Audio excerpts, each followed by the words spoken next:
In today's Leeds news, Gudmundsson responds to left side criticism, Sunderland fan receives ban, Troy Parrott leads blow, and Rumour mill story on Kalvin Phillips.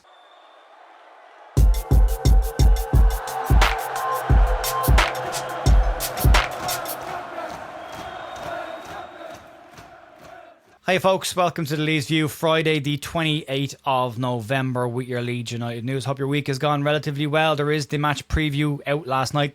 The audio is out of sync on that one, unfortunately. It was a live show, so I couldn't do a huge amount about that. But if you're bothered by that, don't worry. I will get the audio also put up on all of your audio platforms as well. And if you are over there, give us a follow and a rating if you can as well. Contractually obliged, so I apologise for this, but Leeds are having their Black Friday sale.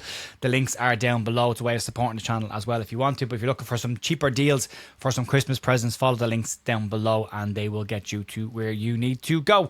Right, that's the contractual stuff and the advert out of the way. Apologies for that. Let's crack on again to the news. Relatively short one today, but we'll start off with Gudmundsson responding to the criticism about the goals coming from the left-hand side. 7 of the last 8 goals that Leeds have conceded have all come from Leeds' left-hand side, and Daniel Farke pointed out this week in his press conference that it is an area that they've focused on. They've done some video sessions on it and they've worked on it in training, the cutback goal being the biggest issue for Leeds and one that we've seen before Leeds last time in the Premier League as well. But in truth, I've been saying this for a while, it's probably overly simplified and probably a little bit lazy to put all of the blame just on the left-hand side. In each of these incidents of these goals, midfielders have ran completely free past Leeds midfielders, the likes of Ethan Ampadu and Sean Longstaff, completely free and unmarked into Leeds United's penalty area to score these goals. So it's not just a case of stopping the ball coming in from the left.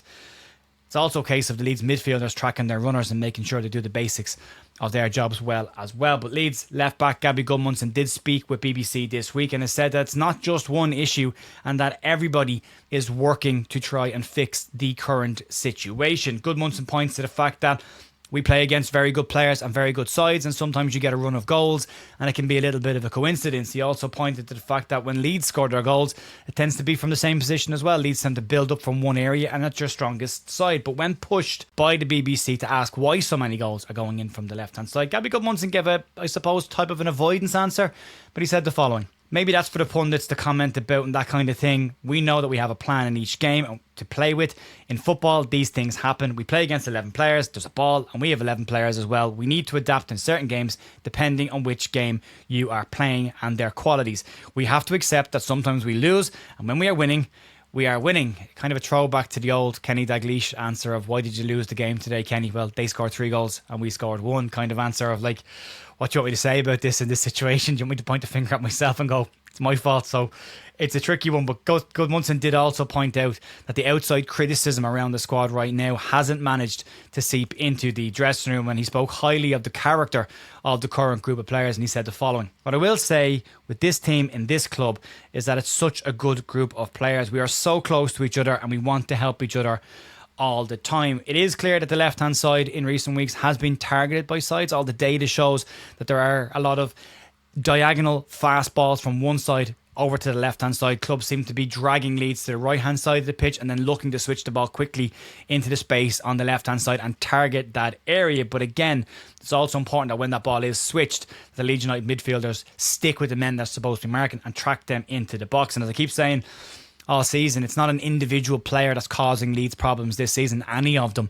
It's a collective issue that needs to be addressed. And if you haven't watched yesterday's news video, I'd highly recommend that you do it, especially the piece at the end about the Athletic and John McKenzie's analysis of Leeds United's play this season and the tactical shift from a faster paced getting forward type of football, more direct, to a slower based style of football that has impacted Leeds United's results this season and might point to some of the problems that Leeds United have had, especially in the last 6 or 7 matches. And tomorrow against Manchester City won't be any easier at all, or the midweek game against Chelsea and Liverpool coming up as well. Liverpool likely the easiest of all those 3 games, which is crazy to say out loud. But yeah, let's move on. Sunderland fan Stephen Patterson has been banned from attending football matches for 3 years and received a fine of £569. This was after he was found guilty of racially abusing Ethan Ampadu and Largi Ramazani last season in the game against Leeds in February. The incident occurred at the final whistle in Leeds 2-1 win at Elland Road over Sunderland, and the incident at that point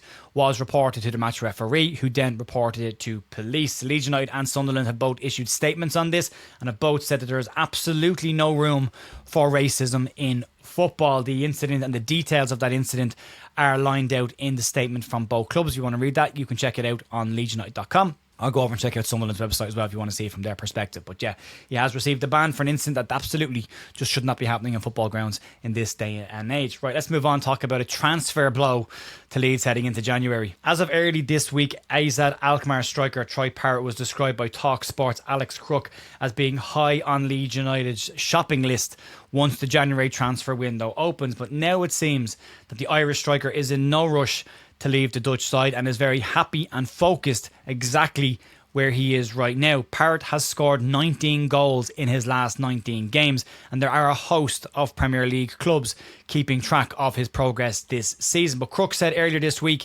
that a £20 million fee would likely be the number that would be needed to price him away from Alkmaar in January. But speaking this week on his own future, Troy Parrott had the following to say, and it might be a little bit disappointing for Leeds United. Since I've been here, things have been going well. It's getting better and better, actually. The club has helped me develop. I have to keep the faith in that. The way they help me develop.